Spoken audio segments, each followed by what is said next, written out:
Everyone, आप देख रहे हैं मेरे YouTube channel R K education class. Friends, आज हम पढ़ेंगे बीओ प्रोग्राम सेकेंड या fourth semester education discipline specific core course है। आपका बुक का नाम है आपकी मानव अधिगम और संज्ञान को समझना।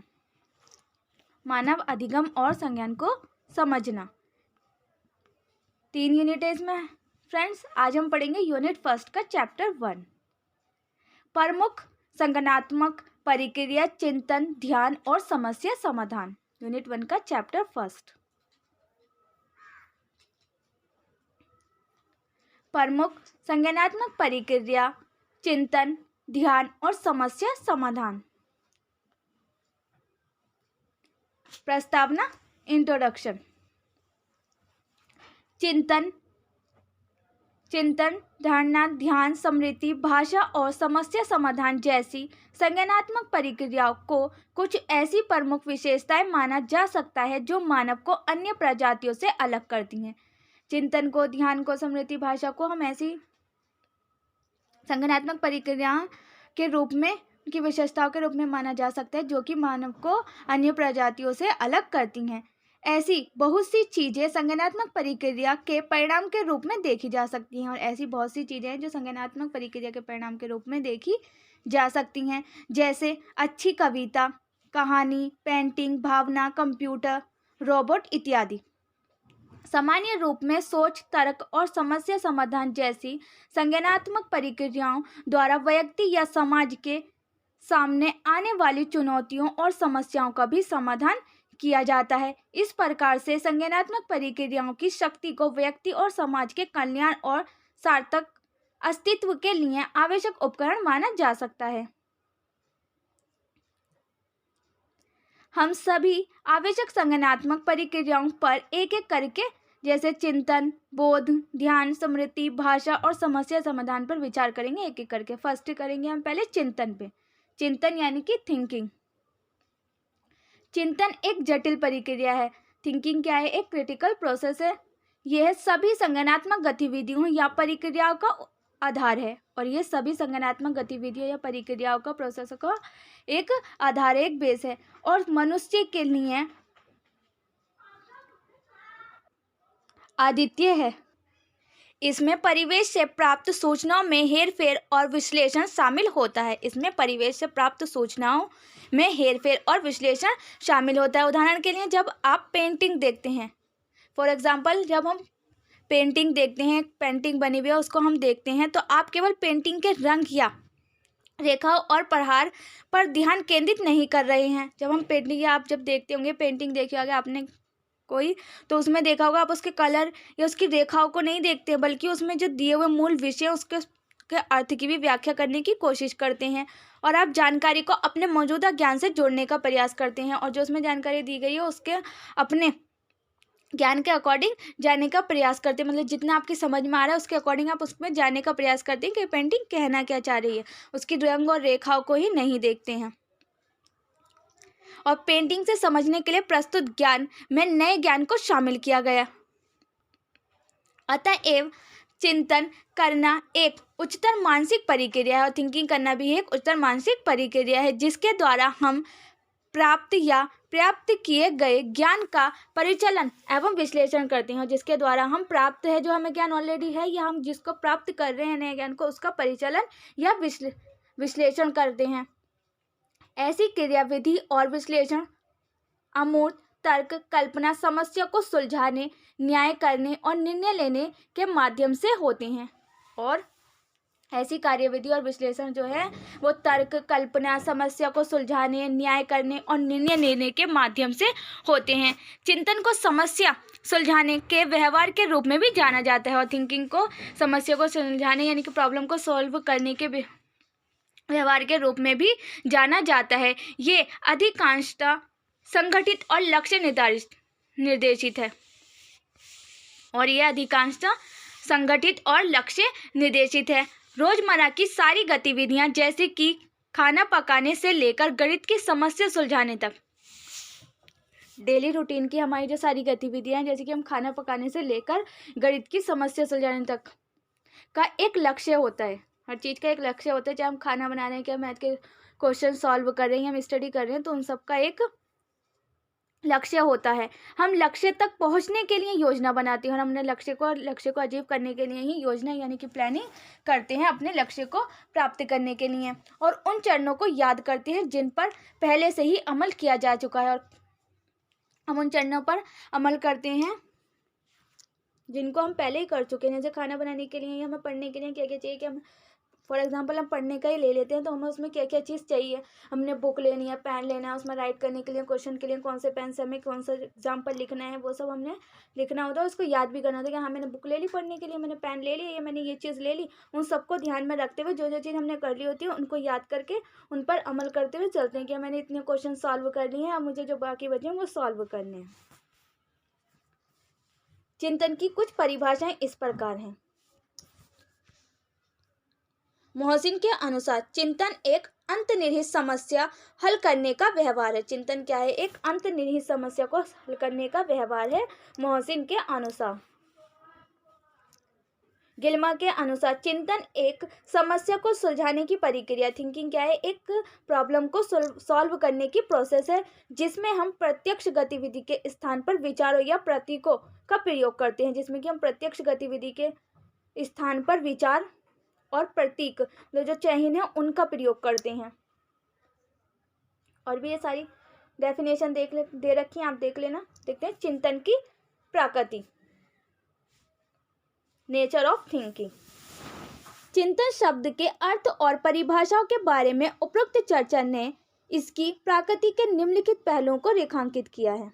फर्स्ट इज चिंतन अनिवार्य रूप से एक संज्ञानात्मक गतिविधि है। चिंतन क्या है? अनिवार्य रूप से एक संज्ञानात्मक गतिविधि है। यह एक संज्ञानात्मक व्यवहार के सबसे महत्वपूर्ण पहलुओं में से एक है, और यह संज्ञानात्मक व्यवहार के सबसे महत्वपूर्ण पहलुओं में से एक है चिंतन। यह धारणा और स्मृति दोनों पर निर्भर करता है, और यह धारणा और स्मृति दोनों पर ही निर्भर करती है चिंतन। ये हमेशा किसी उद्देश्य को प्राप्त करने के लिए निर्देशित होता है, और ये हमेशा थिंकिंग जो है हमारी हमेशा किसी उद्देश्य को प्राप्त करने के लिए, उसे अचीव करने के लिए ही निर्देशित होता है। और चिंतन समस्या को सुलझाने वाला व्यवहार है। थिंकिंग क्या है? हमारी समस्या को यानी प्रॉब्लम को सॉल्व करने वाला एक बिहेवियर है। इसमें गत्यात्मक अनवेश के बजाय मानसिक अनवेश शामिल है, और इसमें गत्यात्मक अनवेश के बजाय मानसिक अनवेश शामिल है थिंकिंग में।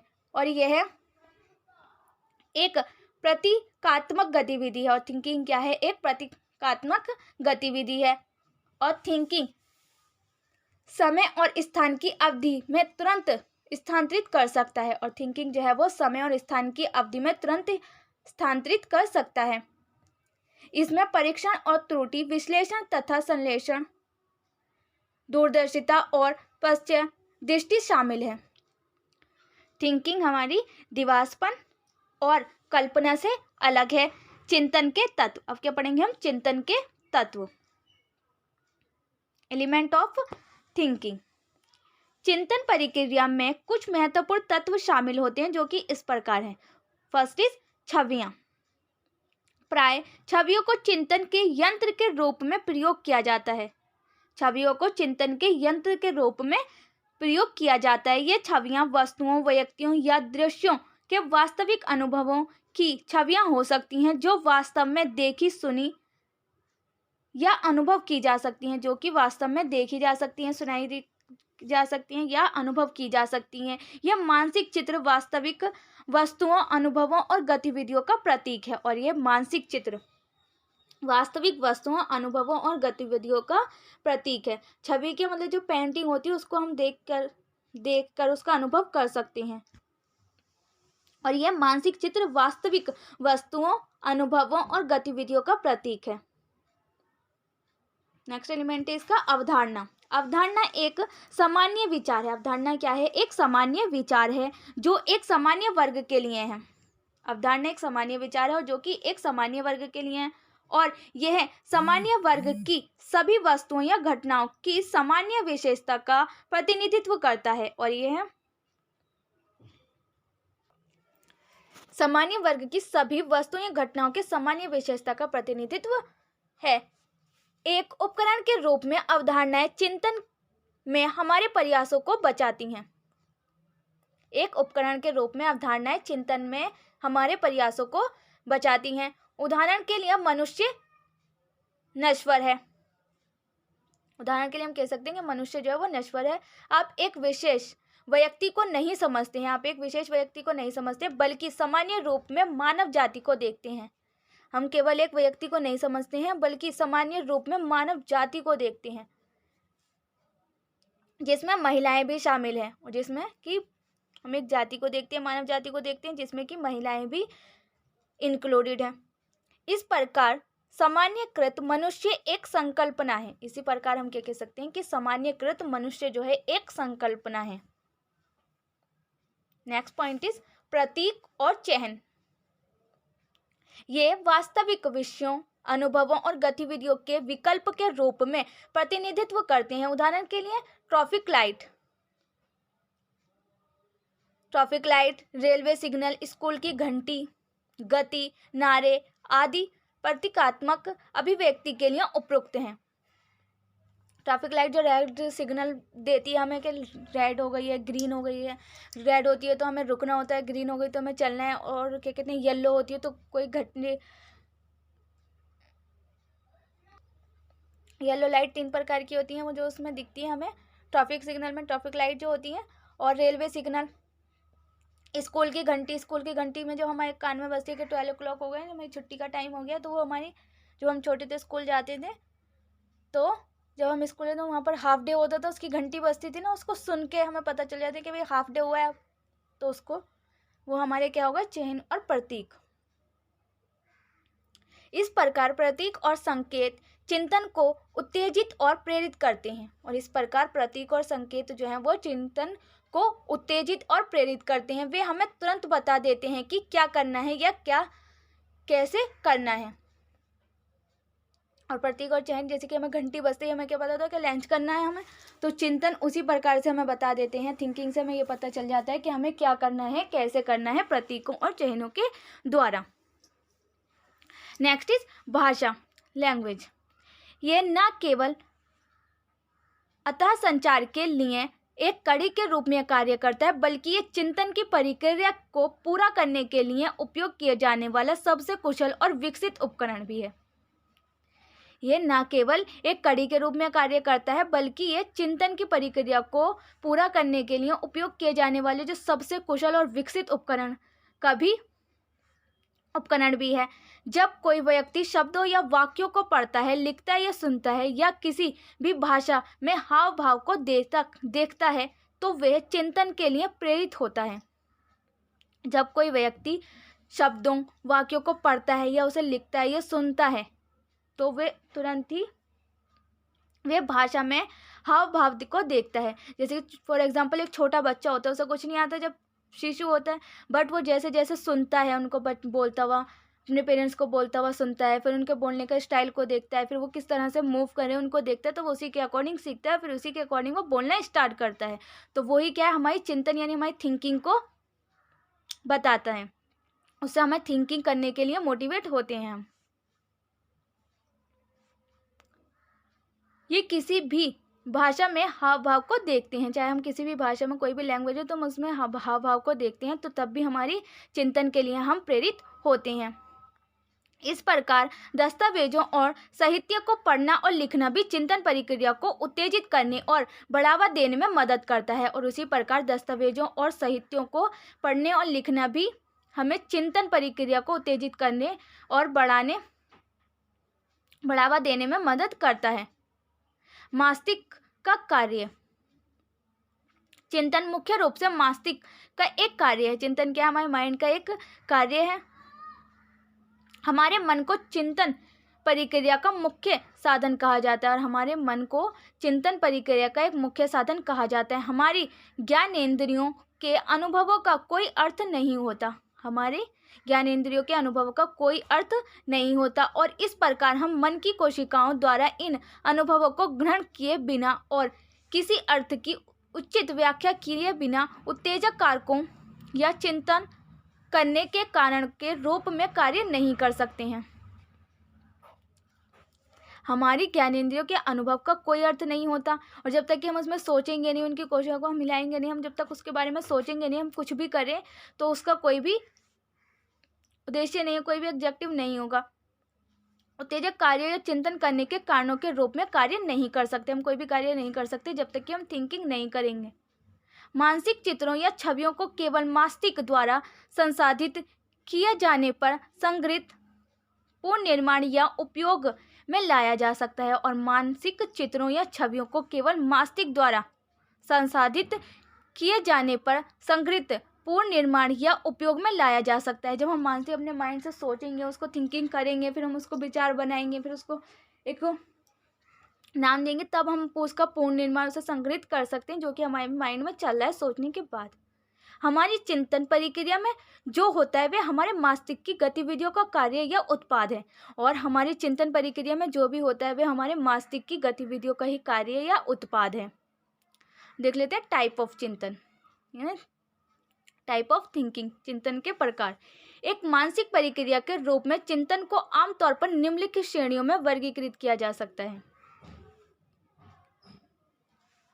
फर्स्ट इज बोधात्मक या मूर्त चिंतन। यह इस प्रकार का आधार चिंतन का सबसे सरल रूप है, अर्थात किसी के अनुभव के अनुसार अनुभूति की व्याख्या। इसे ठोस सोच भी कहा जाता है। इसे ठोस सोच भी कहा जाता है, अर्थात किसी के अनुभवों के अनुसार अनुभूति की व्याख्या, और इसे ठोस सोच भी कहा जाता है क्योंकि यह वास्तविक या मूर्त वस्तुओं और घटनाओं की धारणा पर किया जाता है, क्योंकि यह वास्तविक वस्तुओं और घटनाओं की धारणा पर किया जाता है। प्रतीकात्मक या अमूर्त चिंतन। बोधात्मक चिंतन से विपरीत इसमें वास्तविक वस्तुओं या घटनाओं के अनुभव की आवश्यकता नहीं होती। इसमें वास्तविक वस्तुओं या घटनाओं के अनुभव की आवश्यकता नहीं होती। ये एक अमूर्त चिंतन है जहां अवधारणाओं, सामान्यीकृत वस्तुओं और भाषाओं का उपयोग होता है। इसे बोधात्मक चिंतन से बेहतर माना जाता है क्योंकि यह समझने और समस्या सुलझाने के प्रयासों की बचत करता है। क्योंकि यह समझने और समस्या को सुलझाने के प्रयासों की बचत करता है। चिंतनशील चिंतन। यह चिंतन का कुछ उच्च रूप है। यह चिंतन का कुछ उच्च रूप है। चिंतनशील चिंतन को निम्नलिखित तरीकों से सरल सोच से अलग किया जा सकता है। फर्स्ट इज, इसका उद्देश्य साधारण समस्याओं के बजाय जटिल को हल करना है। इसका उद्देश्य साधारण जो समस्या मतलब नॉर्मल प्रॉब्लम है उसके बजाय जो डिफिकल्ट प्रॉब्लम है उनको सॉल्व करना है। और चिंतनशील चिंतन के लिए सभी प्रासंगिक अनुभवों के पुनर्गठन और किसी स्थिति पर प्रतिक्रिया करने या उसे अनुभव या चिंतन से संबंधित के बजाय बाधाओं को दूर करने के नए तरीकों की खोज की आवश्यकता होती है। और इसमें प्रासंगिक अनुभवों के पुनर्गठन और किसी स्थिति पर प्रतिक्रिया करने या उस अनुभवों या चिंतन से संबंधित के बजाय बाधाओं को दूर करने, जो प्रॉब्लम है डिफिकल्ट आ रही हो उनको दूर करने और नए तरीकों की खोज करने की आवश्यकता होती है। चिंतनशील चिंतन में एक व्यवहारिक संज्ञानात्मक दृष्टिकोण है। और चिंतनशील चिंतन में एक व्यवहारिक संज्ञानात्मक दृष्टिकोण है क्योंकि यह मानसिक गतिविधि में यांत्रिक परीक्षण और त्रुटि प्रकार के प्रयास शामिल नहीं है। क्योंकि यहाँ मानसिक गतिविधि में यांत्रिक परीक्षण और त्रुटि प्रकार के प्रयास शामिल नहीं है। इस प्रकार से चिंतन प्रक्रिया समस्या को हल करने के लिए तार्किक क्रम में व्यवस्थित सभी प्रासंगिक तथ्यों को ध्यान में रखती है। और इस प्रकार से चिंतन प्रक्रिया समस्या को हल करने के लिए तार्किक क्रम में व्यवस्थित और प्रासंगिक तथ्यों को ध्यान में रखती है। नेक्स्ट है हमारे सृजनात्मक चिंतन। इस प्रकार का चिंतन किसी नई या असामान्य चीज को बनाने की क्षमता में समृद्ध होता है। और इस प्रकार का जो चिंतन है सृजनात्मक चिंतन जो है वो किसी नई या असामान्य चीज को बनाने की क्षमता से संबंधित होता है। यह चीज़ों, घटनाओं और परिस्थितियों की प्रकृति का वर्णन और व्याख्या करने के लिए नए संबंधों और संघों की तलाश करता है। यह चीज़ों, घटनाओं और परिस्थितियों की प्रकृति का वर्णन और व्याख्या करने के लिए नए संबंधों और संघों की तलाश करता है और यह व्यक्ति स्वयं ही इस समस्या का सूत्रीकरण करता है और अपने समाधान के लिए सामग्री और औजारों का संग्रह भी करता है और अपनी समस्या को, अपनी प्रॉब्लम को सॉल्व करने के लिए सामग्री और जो से औजार चाहिए उनका भी संग्रह व्यक्ति खुद ही करता है। और एक वैज्ञानिक कलाकार की सोच इस तरह के विचारों के आदर्श उदाहरण है इस तरह के विचारों के आदर्श का उदाहरण, जैसे कि वैज्ञानिक और कलाकार जो होते हैं वो खुद ही सोचते हैं, वो खुद ही इसको डेकोरेट करते हैं, उनसे पेंटिंग बनाते हैं, तो वो इसमें आ जाते हैं। सृजनात्मक चिंतन की कुछ उल्लेखनीय प्रकृति और विशेषताएं। रचनात्मक सोच इसके सभी आकारों और रूपों में पूरी तरह से एक अंतरिक्त मानसिक प्रक्रिया है। रचनात्मक सोच इसके सभी आकारों और रूपों में पूरी तरह से एक आंतरिक मानसिक प्रक्रिया है और इसीलिए इसे एक संज्ञानात्मक व्यवहार का एक महत्वपूर्ण घटना माना जाता है। इसीलिए इसे एक संज्ञानात्मक व्यवहार की एक महत्वपूर्ण घटना माना जाना चाहिए। नेक्स्ट इज, हम में से हर एक रचनात्मक सोच के लिए सक्षम है और इसीलिए ये एक सार्वभौमिक घटना है। हम में से हर एक रचनात्मक सोच के लिए सक्षम है, कोई भी रचनात्मक सोच सकता है, उसके लिए सक्षम है और इसीलिए यह एक सार्वभौमिक घटना है। इसीलिए यह क्या है, एक सार्वभौमिक घटना है। रचनात्मक सोच के परिणाम स्वरूप पुराने तत्वों की व्यवस्था का एक नए रूप सहित कुछ नया या उपन्यास का उत्पादन होता है। रचनात्मक सोच के परिणाम स्वरूप पुराने तत्वों की व्यवस्था का एक नया रूप सहित कुछ नया या उपन्यास का उत्पादन होता है। नेक्स्ट इज, अपने सभी आयामों में रचनात्मक सोच में दिनचर्या और अंतिम प्रकार के अभिसारी सोच के बजाय विचलित सोच शामिल है। और सभी आयामों में रचनात्मक सोच में दिनचर्या और अंतिम प्रकार के अभिसारी सोच के बजाय विचलित सोच शामिल है। नया विचार बनाने के लिए मन को इधर उधर भटकने की पूरी आज़ादी होनी चाहिए और नया विचार बनाने के लिए मन को इधर उधर भटकने की पूरी आज़ादी होनी चाहिए। रचनात्मक सोच का क्षेत्र और उसका परिणाम काफ़ी व्यापक और विस्तारित है। रचनात्मक सोच का क्षेत्र और उसका परिणाम काफ़ी व्यापक और विस्तारित है। इसमें किसी व्यक्ति के जीवन से संबंधित मानव उपलब्धियों के सभी पहलुओं को शामिल किया गया है और इसमें किसी व्यक्ति की जीवन से संबंधित मानव उपलब्धियों के सभी पहलुओं को शामिल किया गया है। मानव वैज्ञानिकों के अनुसार रचनात्मक सोच में मौलिकता, प्रवाह, लचीलापन, विचलन सोच, आत्मविश्वास और दृढ़ता जैसे तत्व शामिल होते हैं। मानव वैज्ञानिकों के अनुसार रचनात्मक सोच में मौलिकता, प्रवाह, लचीलापन, विचलन सोच, आत्मविश्वास और दृढ़ता जैसे तत्व शामिल होते हैं। नेक्स्ट इज आलोचनात्मक चिंतन। यह एक प्रकार का चिंतन है जिसे व्यक्ति को अपने व्यक्तिगत विश्वासों, पूर्वग्रह और मतों से अलग हटकर विश्वासों को दूर करने और उनकी बुनियादी आस्था प्रणाली की कीमत पर भी सत्य की खोज करने में सहायता मिलती है। इस तरह यह एक चुनौतीपूर्ण विचार प्रक्रिया का प्रतिनिधित्व करता है और इस प्रकार यह एक चुनौतीपूर्ण विचार प्रक्रिया का प्रतिनिधित्व करता है। आलोचनात्मक चिंतन जो एक व्यक्ति को ज्ञान और समझ के नए स्तर रास्ते पर ले जाता है, यह वास्तव में सोचने की प्रक्रिया में सुधार करने के लिए तरीके और साधन खोजने के लिए चिंतन का एक संरचनात्मक दृष्टिकोण है और यह वास्तव में सोचने की प्रक्रिया में सुधार, उनको इम्प्रूव करने के तरीके और समाधान को सर्च करने के लिए चिंतन एक संरचनात्मक दृष्टिकोण है। यह उचित व्याख्या, विश्लेषण, मूल्यांकन और अनुमान के लिए उच्च संज्ञानात्मक क्षमताओं और कौशल निर्धारित करने के साथ साथ एकत्रित या संप्रेषित जानकारी की व्याख्या के परिणाम स्वरूप एक उद्देश्यपूर्ण, निष्पक्ष और स्वयं नियामक निर्णय लिया जाता है। एक आदर्श विचारक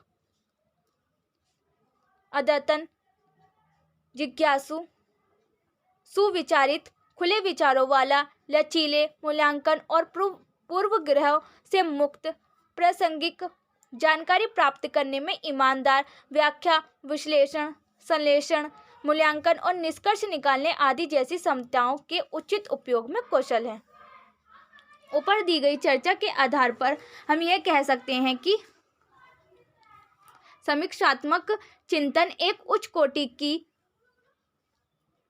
सुअनुशासित विचार प्रक्रिया है जिसमें संज्ञानात्मक कौशल का उपयोग जैसे कि अवधारणा, व्याख्या, विश्लेषण, संश्लेषण और मूल्यांकन किसी व्यक्ति के विश्वास और कार्य के लिए एकत्रित या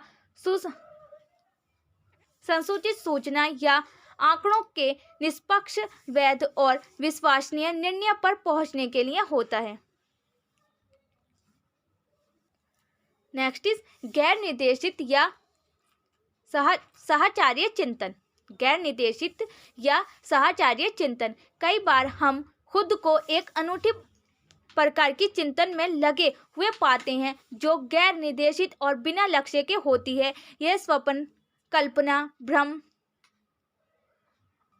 दिवास्पन और अन्य मुक्त प्रवाह अनियंत्रित गतिविधियों के माध्यम से परिलक्षित होता है। मानववैज्ञानिक रूप से विचार के इन रूपों को साहचर्य चिंतन कहा जाता है। कई बार हम खुद को एक अनूठी प्रकार की चिंतन में लगा हुआ पाते हैं जो कि गैर निर्देशित और बिना लक्ष्य के होती हैं, जैसे कि हम सपना देख रहे हैं, कल्पना कर रहे हैं, किसी भ्रम में हैं या अन्य मुक्त प्रवाह अनियंत्रित गतिविधियों के माध्यम से परिलक्षित होता है। और मानववैज्ञानिक रूप से विचार के इन रूपों को साहचर्य चिंतन कहा जाता है। अभिसारी चिंतन वह चिंतन है जिसमें किसी समस्या का एक ही सही उत्तर प्राप्त करना शामिल है। अभिसारी चिंतन वह चिंतन है जिसमें कि किसी भी समस्या का एक ही सही उत्तर प्राप्त करना शामिल है, मतलब कोई भी समस्या उसका एक ही सॉल्यूशन प्राप्त करना शामिल है। यह सोच केंद्रित, तार्किक और विशिष्ट उत्तरों की ओर ले जाती है अपसारी चिंतन ऐसी सोच जिसमें किसी कार्य या समस्या का सामना करने पर कई और असामान्य संभावनाएं पैदा करना शामिल है, इसलिए ये चिंतन खुले विचारों वाला है और कई दिशाओं में ले जाता है। अपसारी चिंतन एक ऐसी सोच जिसमें किसी कार्य या समस्या का सामना करने पर, हम किसी सोच को थिंकिंग कर रहे हैं, उसकी समस्या का सॉल्यूशन या उसका सामना कर रहे हैं, तो उसमें ही और असामान्य संभावनाएं पैदा करना शामिल है, उसमें ही और असामान्य संभावनाएं पैदा करना शामिल है और इसलिए यह चिंतन खुले विचार वाला है। अपसारी चिंतन जो है वो खुले विचार वाला है और कई दिशाओं में ले जाता है और हमें कई दिशाओं में ये ले जाता है अपसारी चिंतन। प्रभावी चिंतन विकसित करने के साधन। चिंतन सीखने की प्रक्रिया के सबसे महत्वपूर्ण पहलुओं में से एक है और समस्याओं को सीखने और हल करने की हमारी क्षमता सही ढंग से सोचने की हमारी क्षमता पर निर्भर करती है।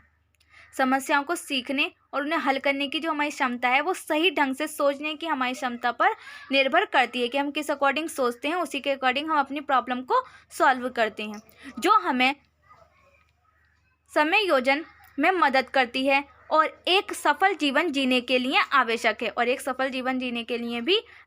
है। केवल वही व्यक्ति जो स्पष्ट, रचनात्मक और सावधानी से सोच सकते हैं समाज के लिए कुछ सार्थक योगदान दे सकते हैं। कोई व्यक्ति जन्म से विचारक नहीं है, कोई भी व्यक्ति जो है वो जन्म से ही विचारक नहीं है, इसलिए उसे तकनीक का ज्ञान प्राप्त करना चाहिए और उचित सोच का अभ्यास करना चाहिए। ऐसे कुछ तरीके हैं जिनसे जिनसे प्रशिक्षण द्वारा चिंतन को विकसित किया जा सकता है। इसलिए प्राप्त ज्ञान और अनुभवों वाले बच्चों की मदद करने के लिए सावधानी बरतनी चाहिए, जो निम्न द्वारा किया जा सकता है। आलोचनात्मक सोच में सुधार के लिए बेहतर ज्ञान और अनुभव प्राप्त करने के लिए संवेदना और धारणा की प्रक्रिया को बढ़ाने के लिए बच्चों को प्रशिक्षण देना। एक व्यक्ति को प्राप्त अनुभव प्राप्त करने के अवसर प्रदान किए जाने चाहिए और चर्चा और स्वास्थ्य और उत्तेजक गतिविधियों में भाग लेने के लिए प्रोत्साहित किया जाना चाहिए। प्राप्त प्रेरणा और लक्ष्य की निश्चितता। प्रेरणा हमारी ऊर्जा को सोच विचार के लिए प्रेरित करने में सहायक होती है। प्रेरणा हमारी ऊर्जा को सोच विचार के लिए प्रेरित करने में सहायक होती है। यह चिंतन की प्रक्रिया में विशुद्ध रुचि और स्वैच्छिक ध्यान पैदा करता है और इस प्रकार हमारी सोच की पर्याप्तता और क्षमता को बढ़ाने में काफ़ी सहायता करता है। इस प्रकार किसी निश्चित उद्देश्य या उद्देश्य से निश्चित दिशा में विचार करने की कोशिश करनी चाहिए और जो कि हमारी समस्याओं का समाधान हमारी तत्कालिक आवश्यकताओं तथा मूल उद्देश्यों से संबंधित होना चाहिए और इस प्रकार की सोच का लक्ष्य सृजनात्मक और उत्पादक कार्यों पर होना चाहिए। प्राप्त स्वतंत्रता और नम्यता। अनावश्यक प्रतिबंध लगाने और विचार प्रक्रिया के क्षेत्र को संकोचित करने से विचारों को रोकने में कोई बाधा नहीं आनी चाहिए। अनावश्यक प्रतिबंध लगाने और विचार प्रक्रिया के क्षेत्र को संकोचित करने से विचारों को रोकने में कोई बाधा नहीं आनी चाहिए। यदि अतीत के अनुभव या अभ्यासगत उपायों से इस समस्या का समाधान करने में कोई सहायता न मिले तो हमें संतोषजनक परिणाम पाने के लिए नए सहयोग, संबंध और संभावनाओं के लिए प्रयास करने चाहिए। यदि अतीत के अनुभव या अभ्यासगत उपायों से इस समस्या का समाधान करने में कोई सहायता न मिले तो हमें संतोषजनक परिणाम पाने के लिए नए सहयोग, संबंध और संभावनाओं के लिए प्रयास करना चाहिए। ऊष्मयान। जब हम किसी समस्या को हल करने के लिए तैयार होते हैं लेकिन अपने तनाव के बावजूद इसे हल करने में असफल रहते हैं, सोचने और लगातार सोचने के लिए अधिक प्रयास करते हैं, तब समस्या को कुछ समय के लिए अलग रखना और थोड़ी देर के लिए विश्राम करना या किसी अन्य गतिविधि में संलग्न होना बेहतर होता है। इस अंतराल के दौरान हमारे अचेतन मन के प्रयासों से उस विशिष्ट समस्या का हल निकल गया है। ऊष्मयान की यह घटना सहायक है। जब हम किसी समस्या को हल करने के लिए तैयार होते हैं लेकिन अपने तनाव के बावजूद इसे हल करने में, उसको सॉल्व करने में हम असफल रहते हैं, तो सोचने और लगातार सोचने के लिए अधिक प्रयास करते हैं और हम सोचने और फिर उसे लगातार सोचने के लिए अधिक प्रयास करते हैं लेकिन वो समस्या फिर भी सॉल्व नहीं हो रही है, तो हमें क्या करना चाहिए? तब समस्या को कुछ समय के लिए अलग रखना चाहिए और थोड़ी देर के लिए हमें विश्राम करना चाहिए और किसी अन्य गतिविधि में संलग्न होने से बेहतर होता है कि किसी और गतिविधि में लग जाए, हम किसी और काम में लग जाएं और इस अंतराल के दौरान हमारे अचेतन मन के प्रयासों से उस विशिष्ट समस्या का हल निकल गया है। ऊष्मयान की यह घटना सहायक है।